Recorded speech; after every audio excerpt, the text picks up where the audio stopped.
പൊഴിയും ശിശിരവനത്തിൽ നീ അറിയാതൊഴുകും കാറ്റാകും. നിൻ മൃദുവിരലിൻ സ്പർശം കൊണ്ടെൻ പൂമരമടിമുടി തളിരണിയും.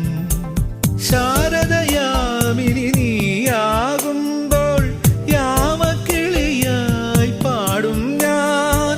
ഋതുവിൻ ഹൃദയം നീയായി മാറും പ്രേമസ്പന്ദനമായി.